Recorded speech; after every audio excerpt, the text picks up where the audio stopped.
Welcome back to Anna having her say again unfiltered. Today we're going to dig in deep into a systemic failure that is quietly unfolding every single day in our communities, inside our classrooms, and at dinner tables across the country. It's an issue that sits on the intersection of psychology, education, and societal ties.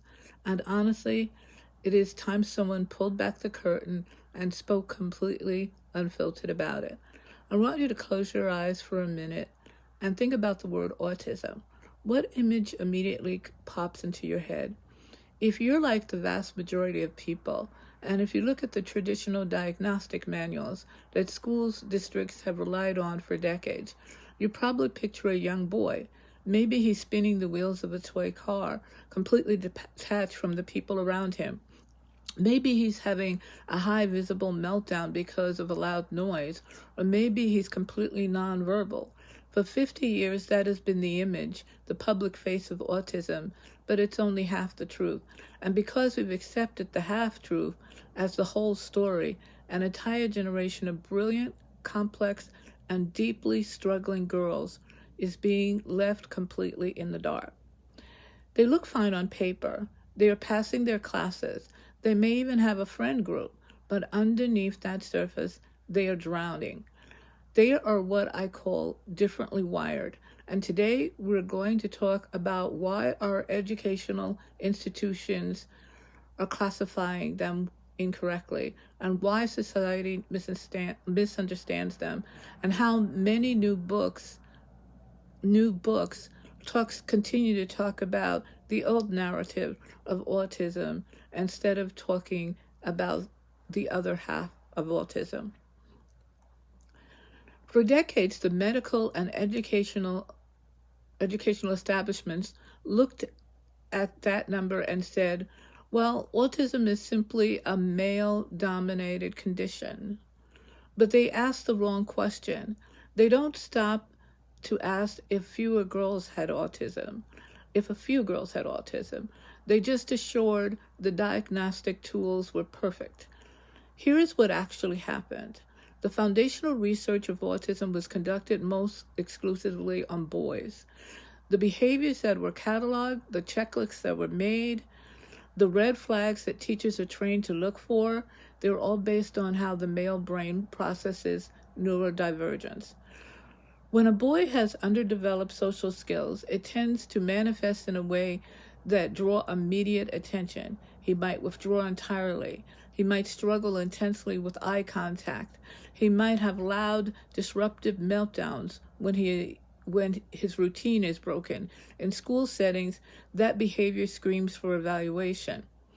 The systems react between the forces of behavior and the forces of educational instruction and services. But girls, the female brain, generally speaking, is a socialized magnet. At a remarkably younger age, they're able to prioritize connections, harmony, and fitting in. So when a girl is born with that exact underlying neurodivergence, her brain doesn't react the same way a boy's does. She doesn't always withdraw. Instead, she adapts. She studies. She turns social survival into a full-time subconscious science project. And because she doesn't fit in the male checklist, the school district looks at her and says, she's just quiet. She's just a little sensitive. She's fine. This brings us to the core concept of my book, and it's a paradox that trips up almost single traditional evaluators. In boys on the spectrum, underdeveloped social skills are recognized as their primary deficit. But in girls, those underdeveloped skills trigger a defense mechanism that become their biggest asset. Let me explain how this looks like in real life. When an autistic girl enters a classroom and on a playground, her brain realizes very quickly that she feels the disconnect. But instead of shutting down, she uses her intellect to bridge the gap. She starts observing the popular girls. She watches how they stand, how they tilt their heads, when they laugh, what slangs they use, and how they react when someone tells a joke. She doesn't just participate. She's already mentally mapped out what she's supposed to say when she walks into the door, how long she should hold eye contact so it should look normal, and when it's appropriate to smile. To a teacher, looking at the classroom of 30 kids, that girl looks like she's navigating life beautifully. She uses her intellect to mimic social intelligence. Her imitation is so flawless that it looks like an asset. But here's what the school districts miss. There is a massive difference between intuitive social skills and imitative social skills. A neurotypical child socializes on autopilot. It takes very little metabolic energy for an autistic girl socializing like running an advanced mathematical equation in her head. During every single conversation, am I looking at them too long? Is my expression matching their tone? Did I laugh at the right time? Did I sound weird or just fine?